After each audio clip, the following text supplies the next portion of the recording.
بسم الله الرحمن الرحيم.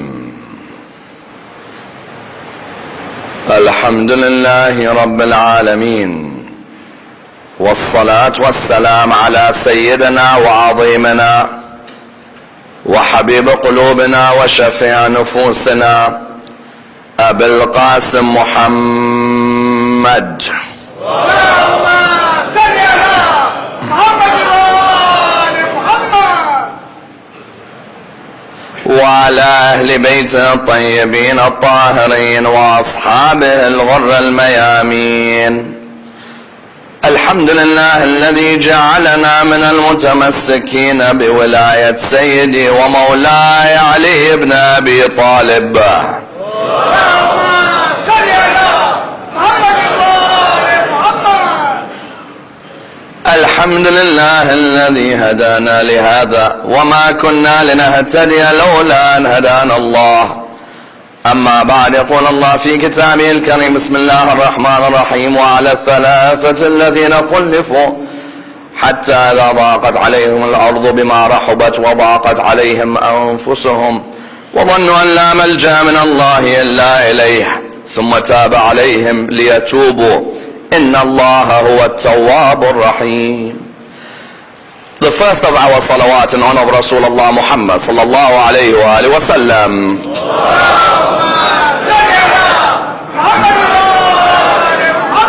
The second in honor of Ammar al-Mu'mineen Ali ibn Abi Talib.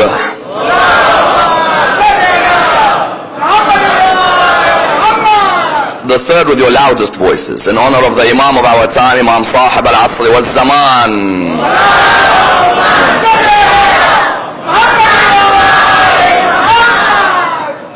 Respected scholars, brothers and sisters, Assalamu alaikum wa rahmatullah wa barakatuh. The verse in question, verse 118 of chapter 9 of the Holy Quran, discusses one of the most beautiful stories of Tawbah within the Holy Quran. One of the most beautiful stories of repentance to God within the Holy Book. It discusses how three people who had let the Prophet, peace be upon him, and his family down, were able somehow to be forgiven by Allah subhanahu wa ta'ala. Indeed, such a story is so clear that Allah subhanahu wa ta'ala doesn't generalize when talking about them. He actually states, وَعَلَى الثَّلَاثَةِ الَّذِينَ خُلِّفُوا.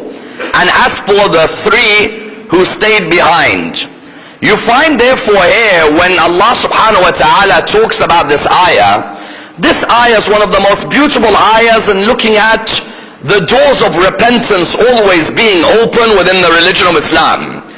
We know very well that each and every one of us in this hall, at one stage or another, has wondered whether Allah would forgive us for the sins that we have committed. There are some of us who have collected so many sins in our youth that we think to ourselves, is there ever a way back to Allah subhanahu wa ta'ala or no? As in, will Allah subhanahu wa ta'ala forgive me for all of these sins that I've committed in my life? Surely there's no chance Tawbah will ever be open for me. As in, how many of you have reached a stage in your life where you've actually thought that that sin I committed on that day or that night or that hour, there is no way God will ever forgive me. There's no chance Allah will forgive me. Whether, for example, some of us may have taken drugs in our youth, and we think to ourselves that I took so many drugs, there's no way God will ever open the door of forgiveness for me. There's others who drank alcohol and may still drink and may still take drugs, and they turn around and they say, there's no way Allah will ever forgive me. There are others who committed zina, adultery, for many years, and now they remember that adultery and they think there's no way Allah will forgive me. There's many of us who may have been rude to our parents, abusive to our parents, raised our voices against our mothers or fathers, and therefore we think to ourselves, there's no way Allah will forgive me. Indeed, you find whatever sin you've committed, there's no doubt that that sin sticks on your soul for a very long time. Whether you're young or you're old, you think to yourself that that sin will never leave me, and therefore Allah surely will never forgive me. And indeed, you find that many people have this view that the Lord of Islam is a Lord who never forgives. and the Lord of Christianity is a Lord full of love and mercy. Christianity is very interesting in the sense that many Christians, when they talk with you about God, talk with you about a loving God, a caring God, a forgiving God, a God who sent his only son to die for our sins. They say, but Islam, the God they talk of is always hell, burning fire, hell. Punishment, burning, grave, hell. And therefore many people turn around and say, why is the Lord of Islam so damning and the Lord of Christianity so loving? We know the Lord of Islam and the Lord of Christianity is the same Allah subhanahu wa ta'ala, correct? But you find that the way Islam is being preached, always there is no rahmah. There is no forgiveness, no tawbah. Always you find more majalis towards hell than towards heaven. More majalis towards punishment than majalis towards forgiveness. Therefore, when you look at this key area, what do you find? You find that some of us, when we look within the Holy Quran, forget that Allah subhanahu wa ta'ala began with the ayah, Bismillah ar-Rahman ar-Rahim. In the name of Allah, the most beneficent, the most merciful. When Allah subhanahu wa ta'ala begins with such an ayah, why is he beginning with such ayahs of the Quran? I said, why doesn't Allah begin the surahs of the Quran, Bismillah al-Khaliq al-Raziq, Bismillah al-Ghafur al-Kareem? Why does Allah begin Bismillah ar-Rahman ar-Rahim? To remind each one of you, never doubt my rahmah, never doubt my mercy. My mercy is open to all of you as long as you don't take advantage of my mercy. Because you know there are certain people, you know what they say? I'm gonna sin in my youth. When I grow up, I'll go to Hajj. At Hajj, I hear they forgive everything. So I'll go there and I'll say istighfar. Allah will forgive everything. That's not forgiveness, that's arrogance. That's someone saying to Allah, watch me. I'm gonna disobey you and you can't do nothing about it. I'll meet you when I want to, but for the time being, I'm enjoying disobeying you. There's no difference, by the way, between you and shaitan at that moment. Shaitan, the one thing he didn't do to Allah was what? Obey him in the sujood of Adam. You may have many areas you're not obeying Allah. So who's worse, you or shaitan? We may have tons of areas, but Allah wanted to remind us, my rahmah is open to all. I am the one who is forgiving, and I am the one who is Tawwab ar-Rahim. You can always come back to my way.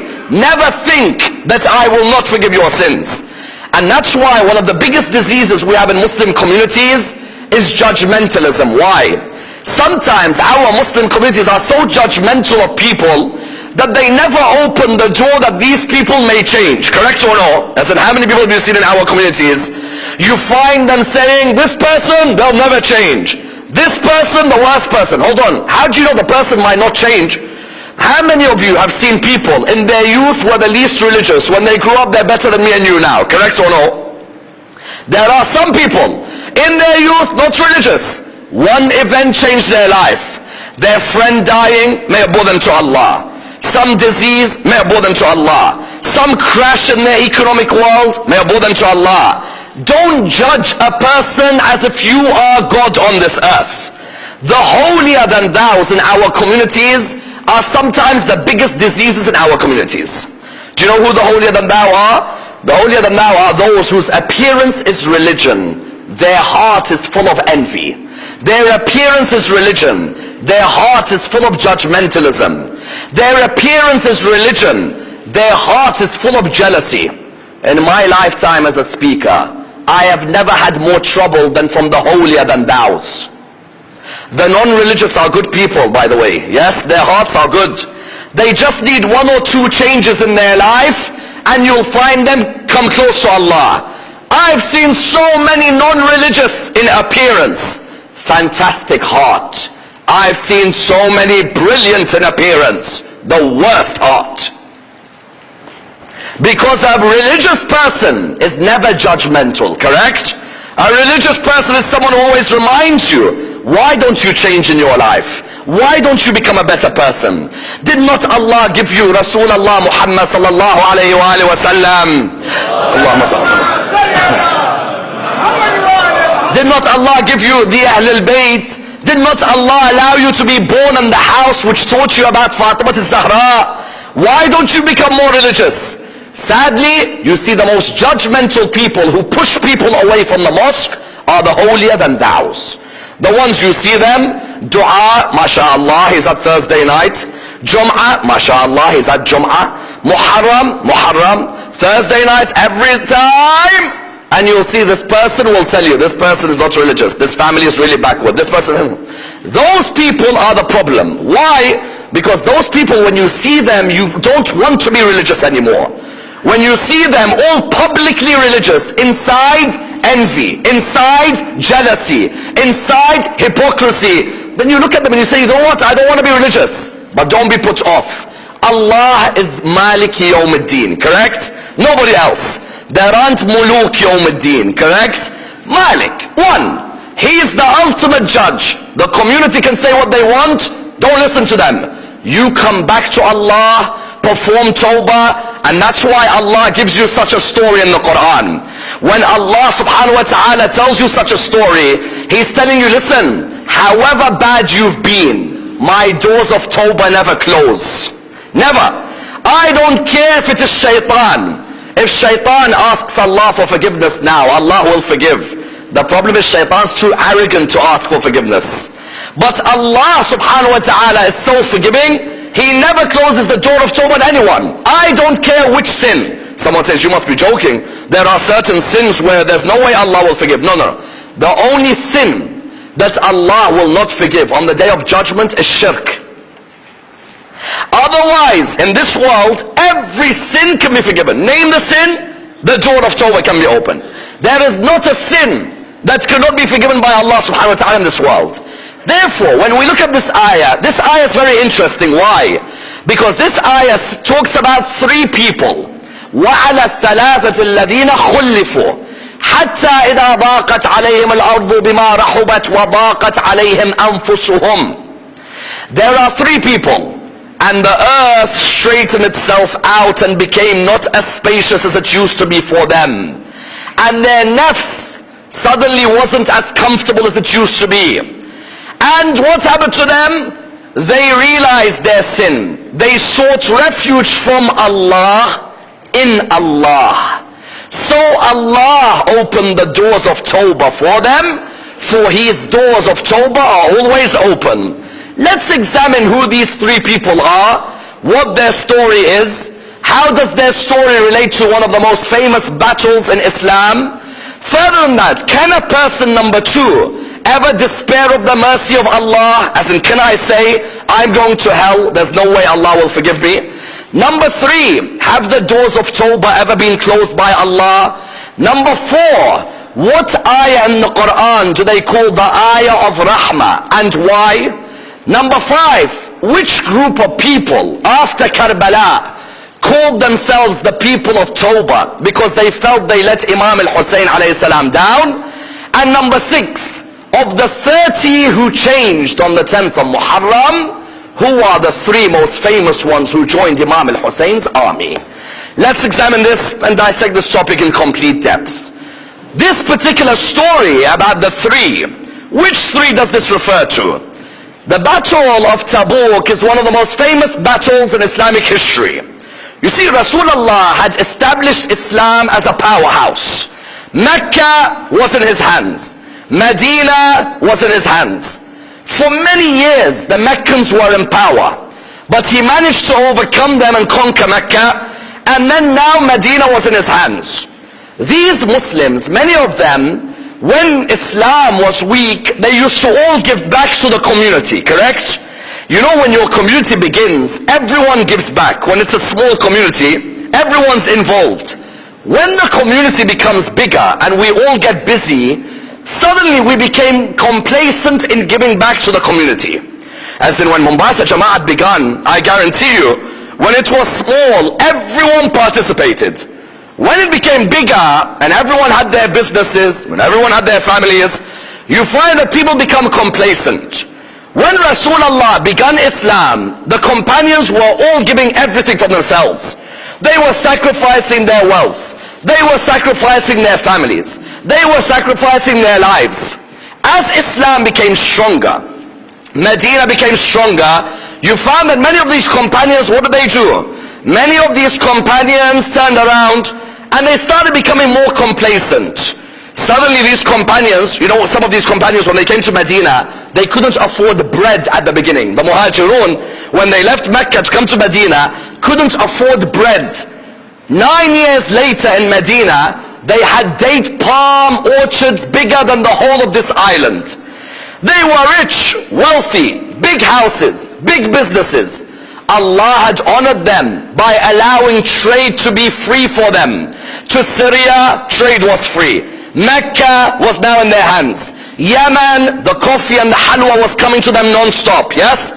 So when this was happening, some of these companions, they were now thinking, you know what, all the hard work's been done for Islam. Badr, Uhud, Khandaq, Khaybar, we've done all of this. Now it's time to sit back and relax. What happened was, the Romans knew that Islam was now powerful and that Rasulullah was firmly established. When the Romans knew this, what did the Romans do? The Romans decided to attack.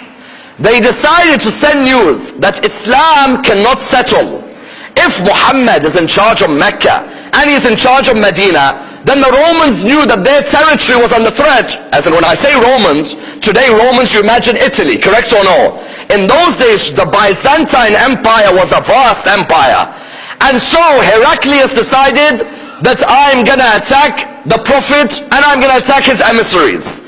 The traders who used to go from Syria to Medina came and told Rasulullah that there's going to be an imminent attack, and that this attack is going to attack you people in Medina on surprise.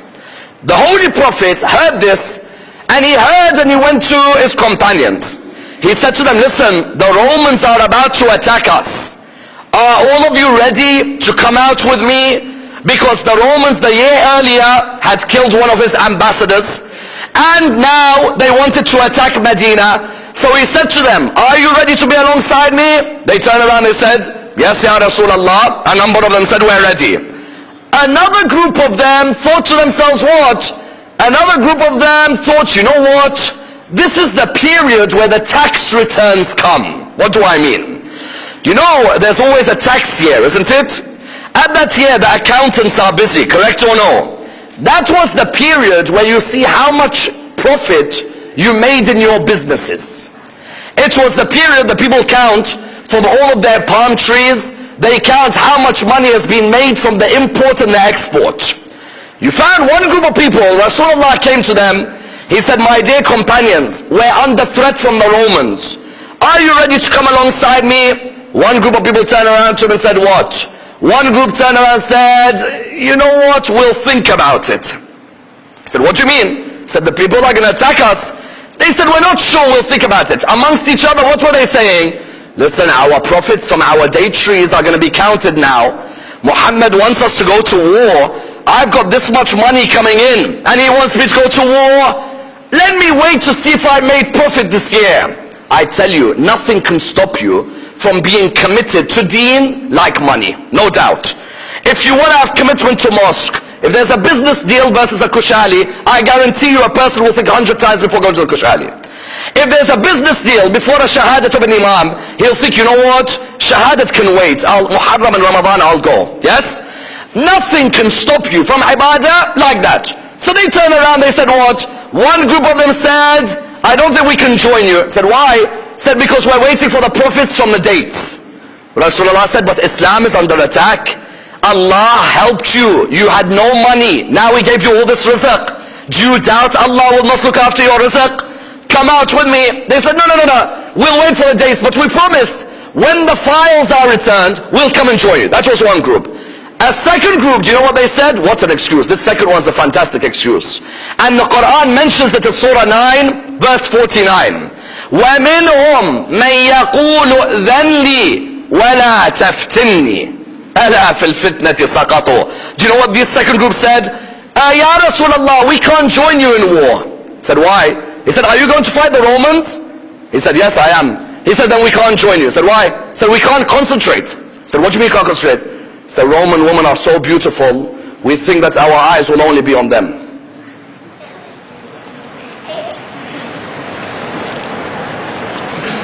The problem is, if you chat and you say that you can't put all the Sahaba like the one born in the Kaaba, they say no, all are the same. The one born in the Kaaba and the one who says the Roman woman makes me dizzy is the same. وَمِنْهُمْ مَنْ يَقُولُ ذَنِّي. The Quran says, and amongst them are those who say, you know, give me permission to be excused. Don't test me. In the test, they fail.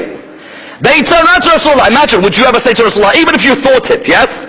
Would you say to Rasulullah, Ya Rasulullah, I can't concentrate because the Roman woman make me dizzy? Rasulullah said, are you for real? I said, are you serious? I said, yes, because they make me dizzy. They're so beautiful that I think when I'm fighting, if they bring their woman, I'm going to be like, oh my God, I've never seen anything like that. That was the second group. A third group of them said what? A third group of them said, we'll join you, but not in this war. He said, why? He said, it's too hot. So where are you living? Alaska? You're living where? In Medina. Most of the time it's hot. Correct or no? Where are you living? They turned around and said, Ya Rasulullah, we respect you, but it's too hot. If we go there, we're going to sweat so much. Well, it doesn't care about sweat. He's thinking about money at the end of the taxi, correct? He's not caring about sweat. So you found all of these excuses. Imam Ali ibn Abi Talib, the only battle he did not join Rasulullah was this one. Why? Rasulullah began to smell the munafiqun in Medina were realizing if Rasulullah leaves, we can destroy Islam in Medina. So Rasulullah said to Imam Ali ibn Abi Talib, he said, you remain behind. I can smell the munafiqun wanted to finish Islam. Because you know, these munafiqs would hang around Rasulullah. Wherever there is honey, you'll always see the bees, correct?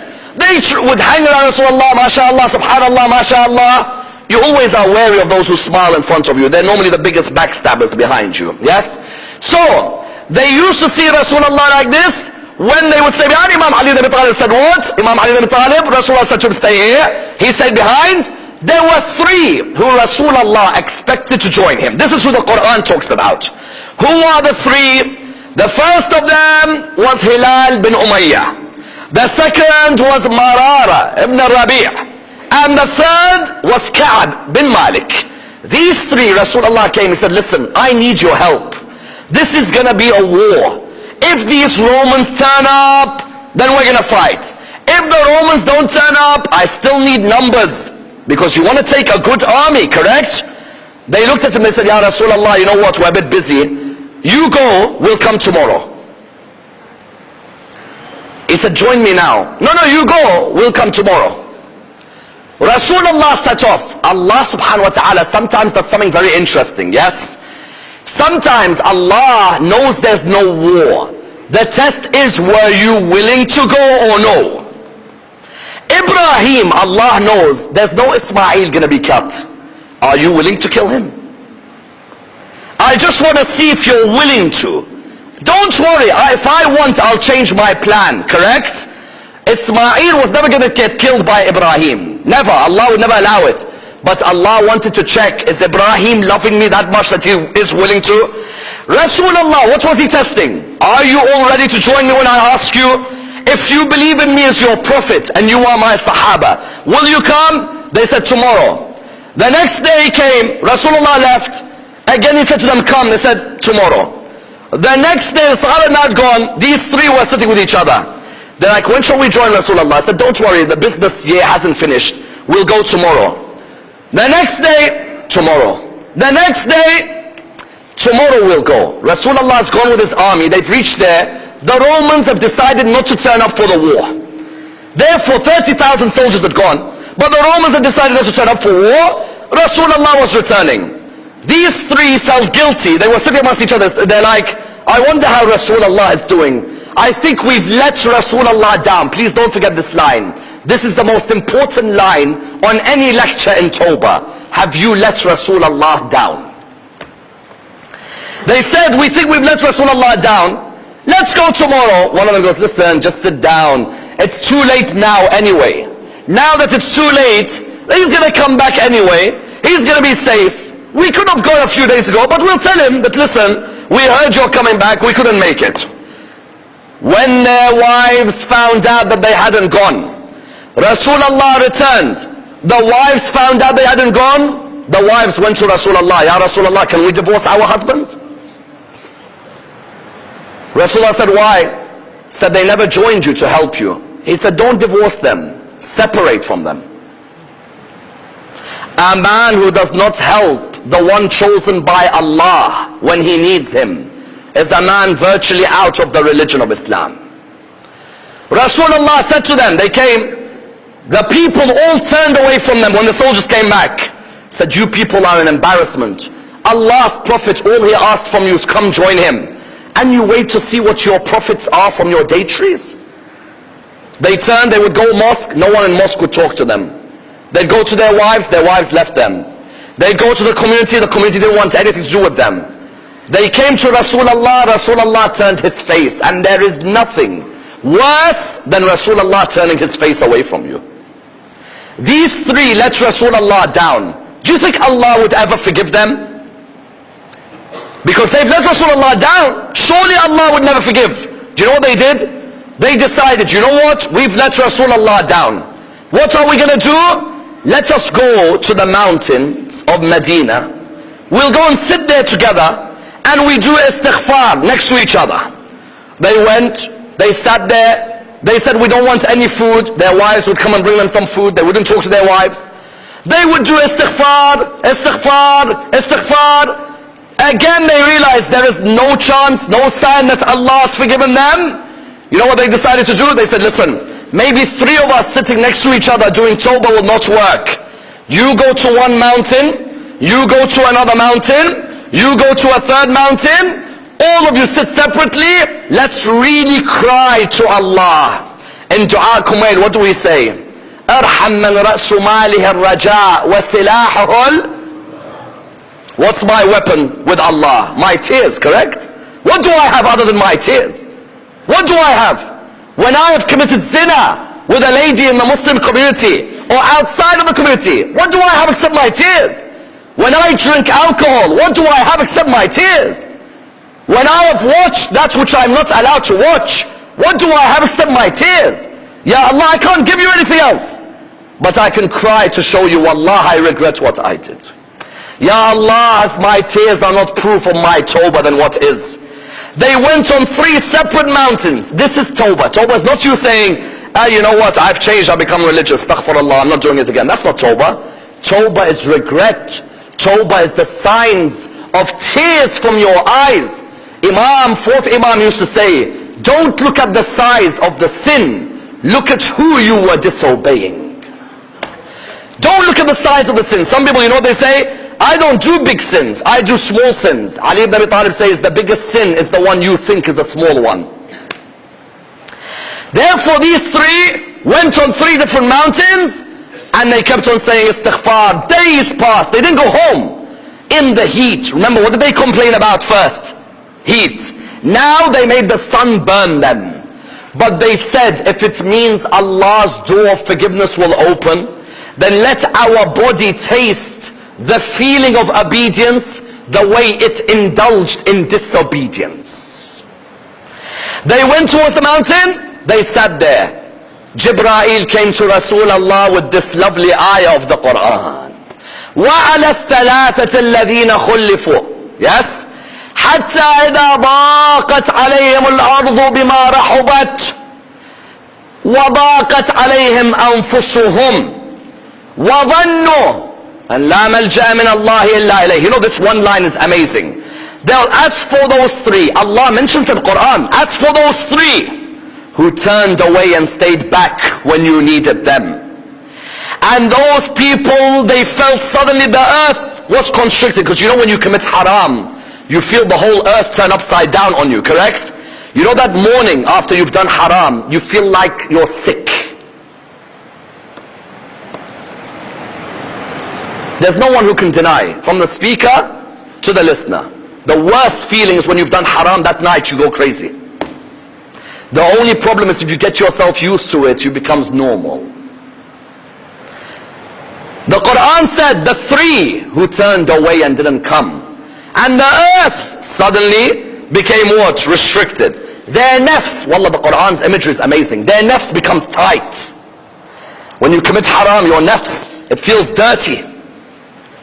وَظَنُّوا أَنْ لَا مَلْجَأَ مِنَ اللَّهِ إِلَّا إِلَيْهِ. This is one of the most beautiful lines in the Quran. And they realized they sought refuge from Allah in Allah. When I commit haram, I want to run away from Allah. Who do I end up going to? I run away from Allah to? Is there anywhere in this world where I can run away from Allah? Eventually, who do I return to?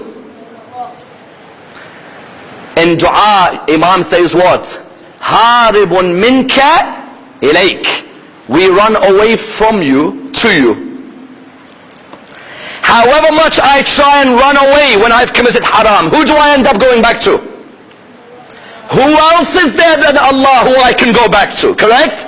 My mother, my father. Allahumma inni as'aluka al-amana yawma la yanfa'u malun wala banun. On that day, my money will not help me, my children will not help me. The Quran said they sought refuge from Allah in Allah. What a line. It's a wonderful line. It's a line that reminds you, however many sins you commit, try running from Allah, you only go to Allah. If I commit sins in Mombasa, yes, I try and run away from Mombasa because people know I committed sins. Where do I end up? New York. I leave Allah, I go to Allah. He's still there. If I commit sins in London, I want to run away from London. If I go, for example, to Paris, Allah is still there. Mankind needs to realize one thing. Inna lillahi wa inna. We are from Allah. Ultimately, where are we going to return? To Allah. Therefore, the Quran said, ثُمَّ تَابَ عَلَيْهِمْ لِيَتُوبُوا. Allah subhanahu wa ta'ala opened the doors so they can perform tawbah. Inna Allah huwa tawwabur rahim. For Allah's doors of tawbah never close because He is the most merciful. These three, Rasulullah came to them. They had burned their bodies. No food, no drink. He came and he said, Allah has revealed the verse that because you regretted what you done, Allah has forgiven your sin. And that acted as a lesson to everyone. That never in your life say, Allah will not forgive me. Because you know, we have some people in our communities, they'll say, you know what, I'm going to hell. My place is reserved in hell. That is one of the worst things to ever say as a Muslim. Do you know why? Because despairing of Allah's mercy is the second greatest sin after shirk. Allama Dastaghaib has the book 40 Greatest Sins. I'm sure you've seen it. Number one, shirk. Is number two adultery? No. Is number two lying? No. Is number two murder? No. The second greatest sin in Islam is despairing of Allah's mercy. The third greatest sin in Islam is what? Publicly despairing of God's mercy. Someone says, what do you mean? There's someone who deep down inside says, I'm never going to be forgiven. Never. Allah can never forgive me. My life is over. That is one thing. But to publicly tell your friends, I'm in hell, no one's going to change it. That's the third greatest sin in Islam. Despair of Allah's mercy and being despondent of Allah's mercy is such a great sin in Islam. Do you know why? The Lord who allowed Mary to give birth as a virgin is not a Lord who can change anything so that you can come towards Him. The Lord who made Ismail move so there's a sheep. If your Lord has shown you already that I can change the world of cause and effect, how dare you despair of the mercy of such a Lord? This Lord has shown us that the worst of the worst have been forgiven. So how could you turn around to people and say, I am kafir, I'm going to hell, no way will I go to Jannah? Never. That is the worst sin in Islam. To publicly tell people that I am going to hell is one of the worst sins in the religion. And that's why you find Allah subhanahu wa ta'ala never wants us to think that He will not forgive us. Never. Why? There are so many different doors Allah has allowed us to open so that He forgives our sins. What do I mean? Someone came to Amir al-Mu'minin and said to him, you know, I wonder how many people will be in hell. He said, with a Lord so merciful, I am surprised everyone will not go to heaven.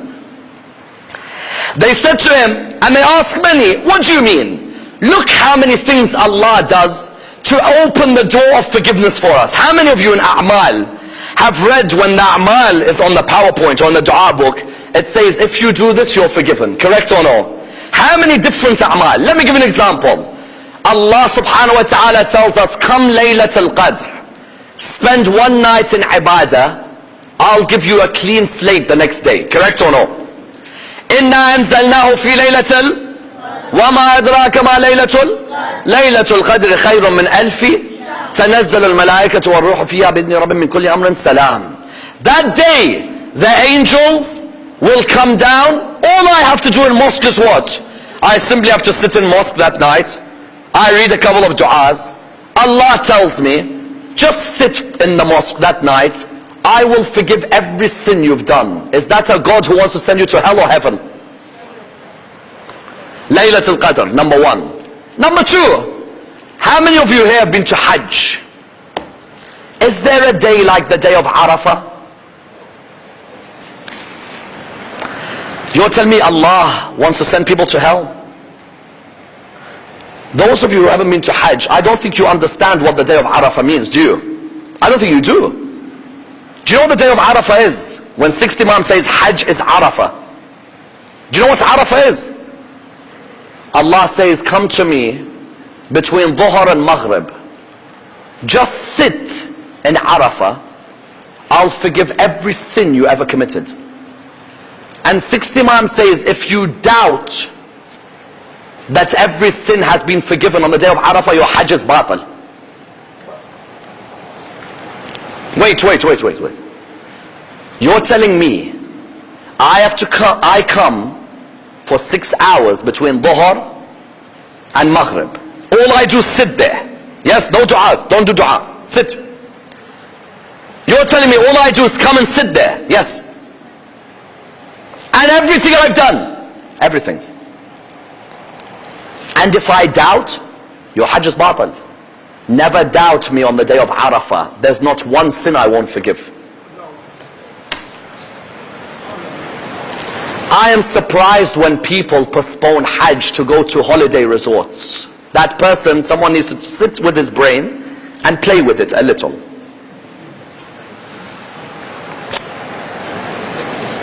You know what Hajj is? Hajj is an invitation for you to start life again.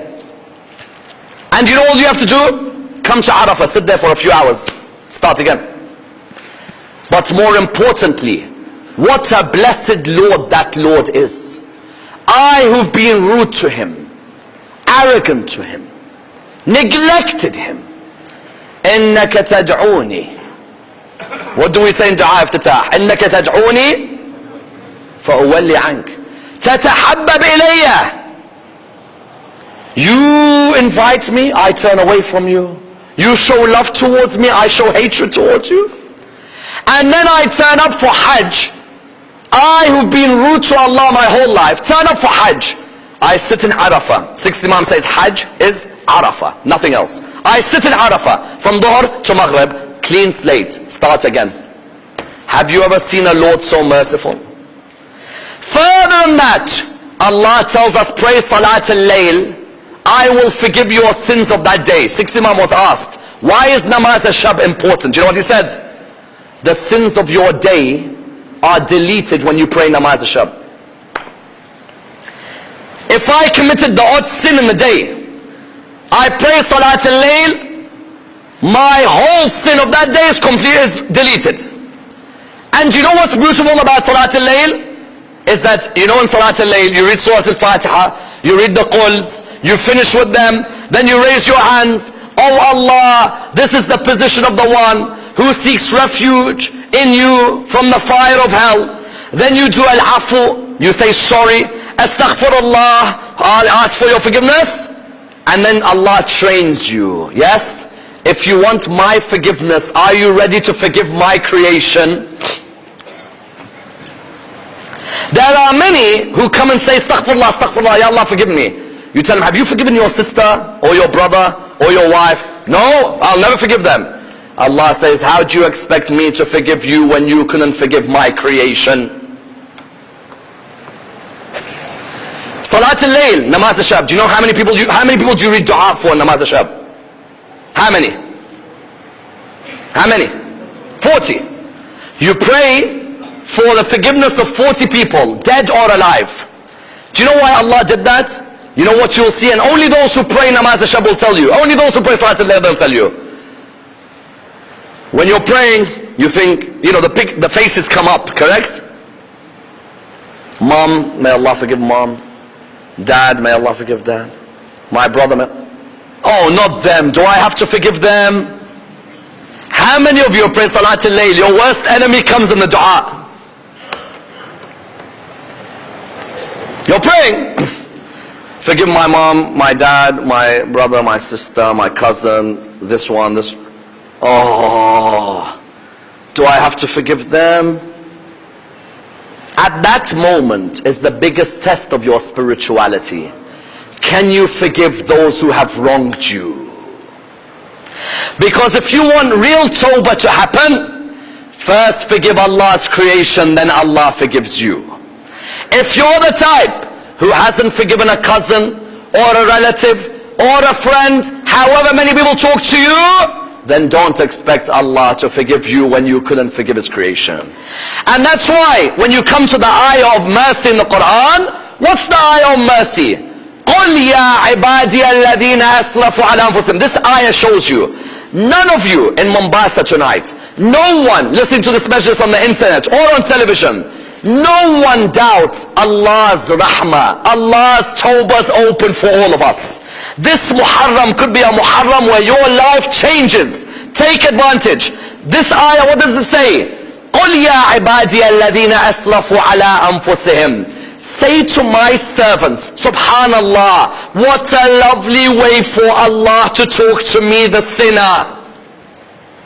I who've been rude to Allah, He tells me in the Quran, He tells the Prophet to tell me, say to my servant, قُلْ يَا عِبَادِيَ الَّذِينَ.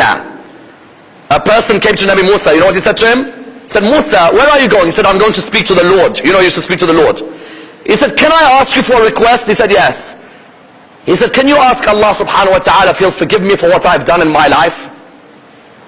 Nabi Musa said, of course, no problem. He went, he came back. The person looked at him and said, Musa, did you speak to your Lord? He said, yes. He said, what did your Lord say when you asked him about me? He said, tell my servant. He said, stop. Musa said, don't you want me to tell you? He said, no. He said, why? He said, the fact that Allah looks at me as His servant, I don't care if He forgives me or not. Allah calls me His servant, it's an honor. Correct or no? قُلْ يَا عِبَادِيَ الَّذِينَ أَسْرَفُوا عَلَىٰ أَنفُسِهِمْ. This ayah is so touching to the heart, wallah. Say to my servants who've been extravagant. He doesn't say to the sinners who have been rude. Say to my servants who have been extravagant. لَا تَقْنَطُوا مِنْ رَحْمَةِ اللَّهِ. Never be despondent of the rahmah of Allah.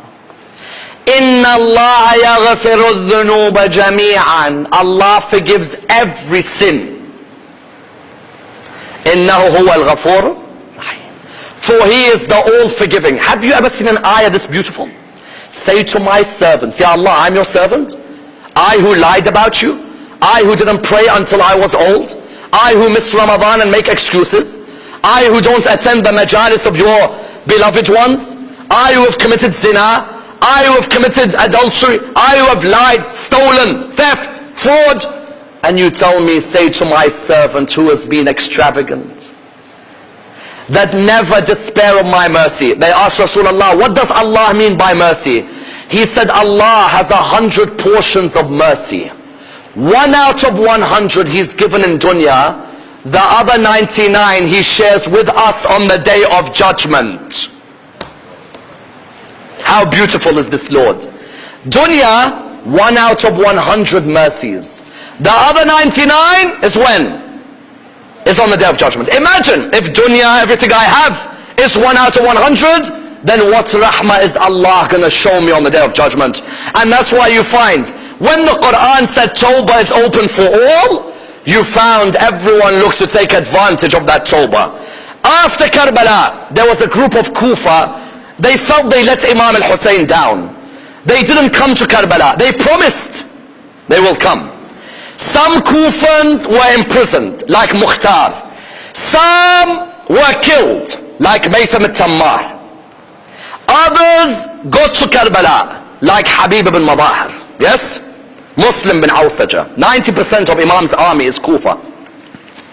And for those people who attack Kufa, don't attack all of Kufa. Imam Ali chose Kufa as his capital. 12th Imam's capital is Kufa. Relax when you attack Kufa. I hear some people coming on Mimbar, Kufa, Kufa, Kufa. Relax, Habibi. If you're not a historian, don't discuss history. Don't attack the whole of Kufa. Yes, there are parts of Kufa deserve an attack. They let Imam Hussein down. Do you think Allah maybe open the doors of Tawbah for them? Sulaiman bin Sard al-Khuza'i, Ubaydullah al-Murri. These are Kufans. They never got to Karbala. They felt they let Imam al-Hussein down. They formed, there was a group, they were known as Tawwabun. You know who the Tawwabun are? Those who never made it to Karbala. But they went to the grave of Abu Abdullah, start slapping themselves. Start hitting themselves. How could we let the son of Zahra down? They felt so guilty that they cried so much by the grave of Abu Abdullah. Then they said, it's time for us to fight Ibn Ziyad. After Karbala, they fought Ibn Ziyad. But Ibn Ziyad was too powerful. He killed all of them. Until Mukhtar al-Thaqafi eventually killed Ibn Ziyad. Those people performed Tawbah. Why? You'd think the one who didn't turn up to Karbala, Allah will never open the doors of Tawbah for them, correct? But they were sincere. They turned around. They said, we were wrong. We should have seen what happened to Abu Abdullah. We should never have let him down. Let us do Tawbah. But Tawbah wasn't easy. It wasn't just to say Astaghfirullah. No. We're going to hit ourselves so hard. And then we're going to fight. And then we'll die as shuhada. And we will be known as the Tawwabun. The ones who never made it to Karbala, but tried to avenge what happened. Yes? But then there were some who actually performed Tawbah in Karbala. Yes? There were some who realized that they made a mistake. Did Allah forgive them? He is Tawwab al-Rahim. Of course He forgave them. And who represented His Tawbah? Imam al-Hussein alayhi salam. You'd think Imam al-Hussein, if someone blocked water from your children, would you forgive him? Here in the street, your children are thirsty, they want to drink, someone comes and hits them, says no water. You'd forgive him?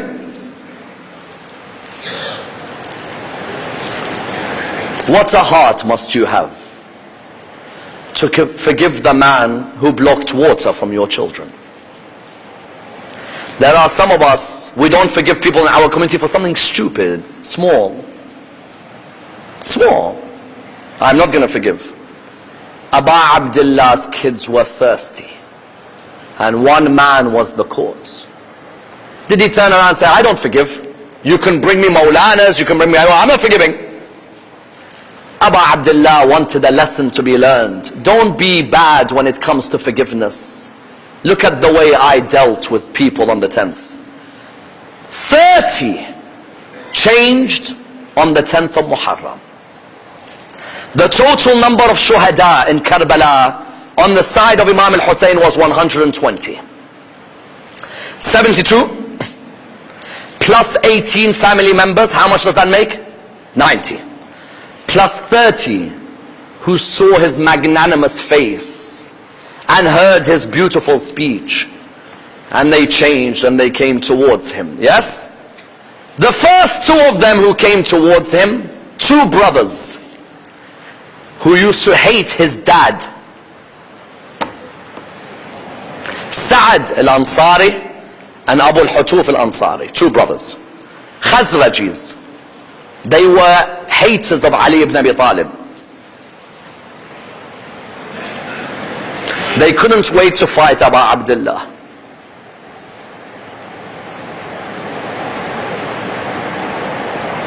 And on the morning of the 10th, they heard him say, هل من ناصر ينصرنا.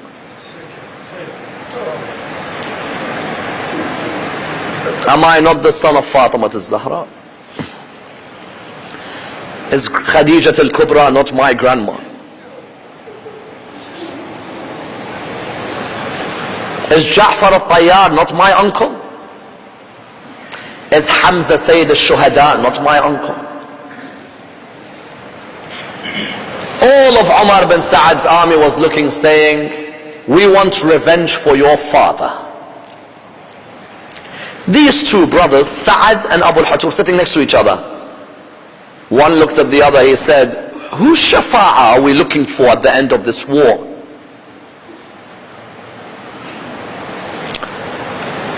Abu al-Hajj turned to Sa'ad, he said, his grandfather is whose shafa'ah I'm fighting for.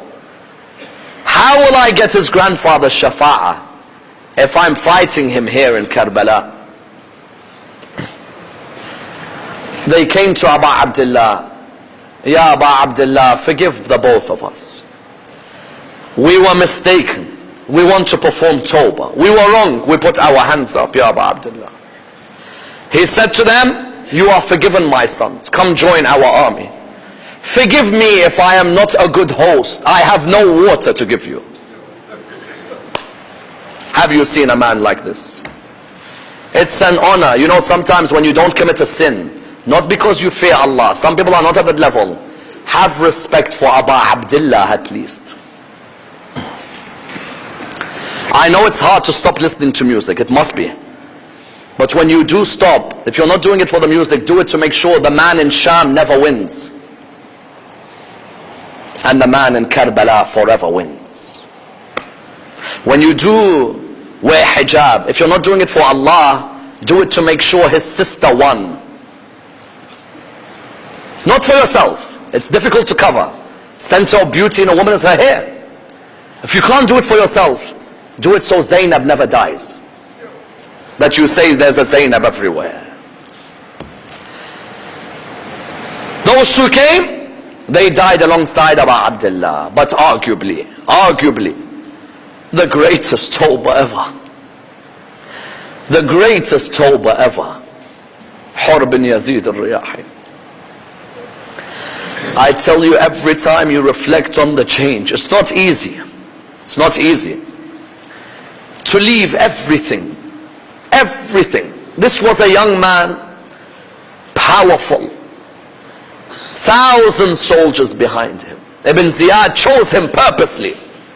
They had a number of commanders. Shimr bin al-Jawshan was one. Shibd bin Rabi'i was another. Umar bin Sa'ad was another. Hur bin Yazid al-Riyahi was the fourth. 1,000 behind him. Young.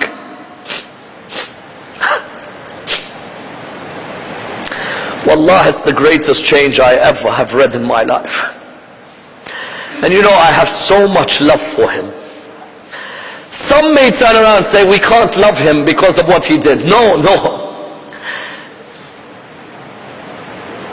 When Zubair left the battle of Jamal, he left because he felt Ali ibn Abi Talib was right, yes? But he could have joined Ali ibn Abi Talib, correct? But he left the battle. Hur bin Yazid al-Riyahi's heart is a soft heart. That's why when you narrate his masa'ib, believe me, the man's heart is soft and the man's pure, and his mom is a pure lady.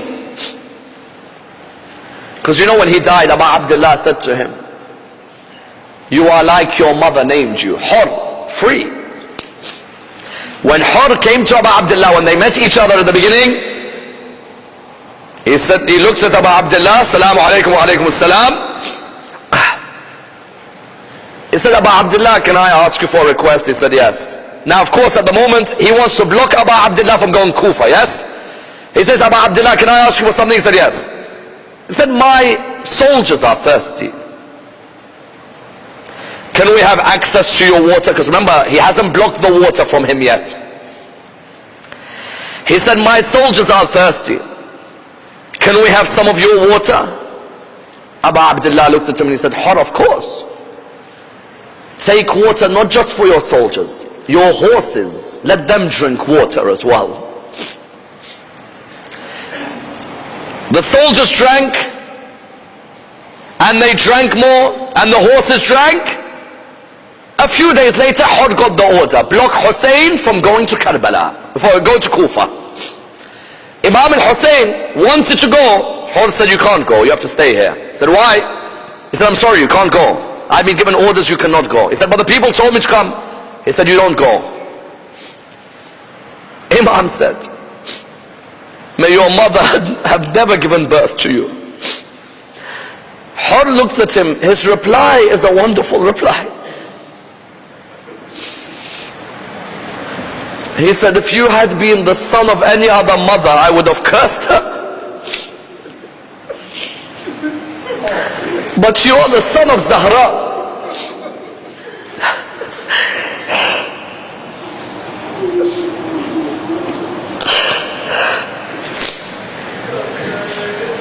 Wallah, at that moment, if someone says to you, may your mother have never given birth, it's an insult.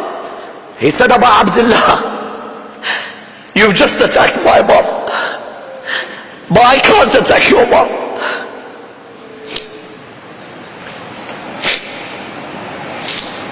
And he walked away.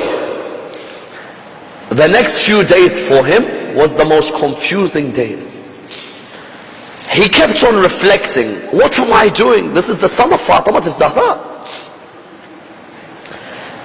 The night of the 10th of Muharram, and then the morning of the 10th is what changed Hur. Night of the 10th, Imam al-Hussein put fire outside his tent. Why? He never wanted the horses to attack the tent on the night of the 10th. He said, give me one more night of ibadah with Allah. Shimr called out, Hussein, are you getting yourself ready for hell already? Hur heard this, he put his head down. The next morning, Hur asked Ammar bin Sa'ad, what's your decision now? What are you going to do? He said, today, the heads will be flying and the hands will be severed. He put his head down again. But there's one thing that's hurt him, that changed him. The morning of the 10th, it was so hot. Imam al-Hussein's army has no water. The children are crying.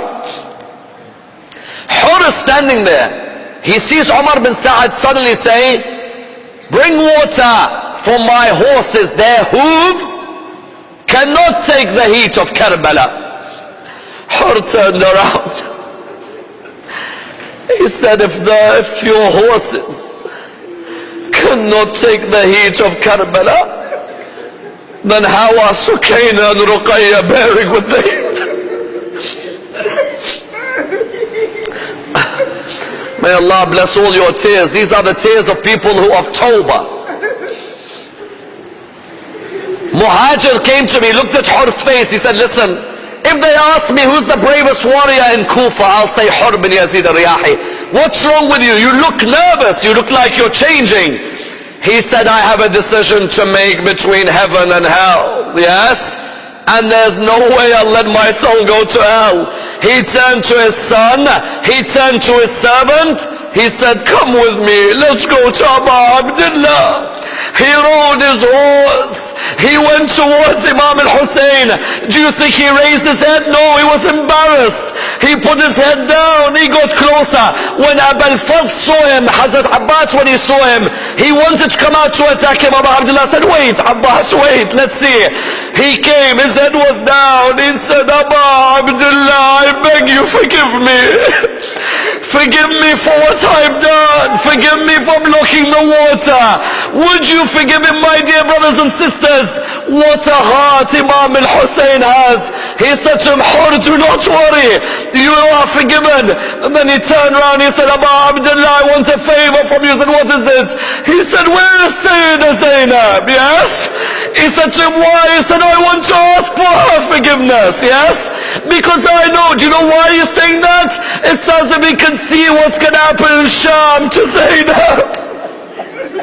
It's as if he can see Zainab being slapped in a few days.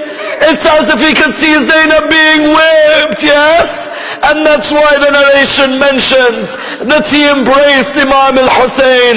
He went out onto the battlefield and said, Abu Abdullah, let me be the one who fights first, yes? He said his famous lines, إني أنا الحر ومأوى الضيف أضربكم في أعناقكم بالسيف عن خير من حل بلاد الخيف أضربكم ولا أرى من خيف. He said these lines, he fought valiantly. I tell you, brothers and sisters, he fought, but the tears were trickling from his eyes. It's as if he felt he was responsible for what happened. Eventually they surrounded him, all of them, and they struck him a fatal blow. He called out, Assalamu alayka ya Abu Abdullah. Abu Abdullah came near me, looked in his eyes. He said, Hur, you are like your mother named you, free in this world and free in the hereafter. But I leave you with these lines. On the night of the 11th of Muharram, they had killed Imam al-Hussein. They'd killed all the Sahaba. Umar bin Sa'ad stood there. He sat on his horse. He turned round. There were 10 horse riders next to him. Yes? All of you know where I am heading. There were 10 horse riders next to him. These horse riders had one task. He came to them. He said, oh, horse riders. They said to him, yes. He said, I want you to sharpen the hooves of your horses. All of you know where I am heading. It was the night of the 11th. They got down, they sharpened the hooves. The hooves were sharp now. He turned round to them. He said, oh, horse riders, ride your horses and trample on the companions of Hussein, yes? They said to him, who do you want us to trample on? He said, the first one I want you to trample on is Hur bin Yazid al-Riyahi. But Hur's mother, her tribe was in Umar bin Sa'ad's army. So they came out, they said, listen, you've already killed our son. We don't want to be humiliated by you trampling on his body. So they took Hur's body away. So then they said to him, who do you want us to trample on? He said, Habib ibn Madahir, yes? But Habib ibn Madahir's tribe, Banu Asad, were in Umar bin Sa'ad's army. So they came out, they took his body, they said, listen, you've killed our son. We don't allow you to trample on his body. Then he said, who do you want? Said Muslim bin Awsaja. But his mother's tribe were present. They said, listen, you've killed our son. We don't allow you. So they went through companion after the other. But every companion, his mother or his father's tribe was in Umar bin Sa'ad's army. And so they turned around and they said to him, who shall we trample on? He said, trample on the family of Abu Abdullah. Allahu Akbar. Wait. They asked him, who do you want us to trample on? He said to them, trample on the body of Ali al-Akbar. But Akbar's mother Layla was Yazid's first cousin. So they said, don't trample on his body. His mother is Yazid's cousin. So they didn't trample. Then he said, trample on the body of Qasim. Yes? I ask you, what was left of Qasim's body? But Qasim's mother was from Banu Fazara. She was her family were in the tribe of Umar bin Sa'ad. So they said, listen, we don't allow you. He's our son. Don't humiliate us. So then they said, trample on the body of Abbas, yes? But Abbas's mother, al-Banin, is Shimal's cousin. So they said, we can't, because Shimal said, that's my cousin's sons. He turned around and he said, is there anybody that lies on the ground? Allah. Is there anybody who lies on the ground, whose mother and father's tribe are not here to represent him? They said to him, only one body lies on the ground, whose mother and father's tribe are not here to protect him. He said to them, whom? They said, Hussein bin Ali. He turned around and he said, oh horse riders, oh horse riders, ride your horses and trample on the body of Abu Abdullah. How many of you been to Karbala? Have you seen where the Qatlagar is? Have you seen where he's buried? That was the distance they kicked his body around. I say to Fatima al-Zahra, they broke one of your ribs, whereas they broke all the ribs of Abu Abdullah. Bibi Zainab was in the tent. She said to Imam Zain al-Abidin, she said, I hear something breaking. What is it? He said, my auntie, it is the bones of my father Abu Abdullah.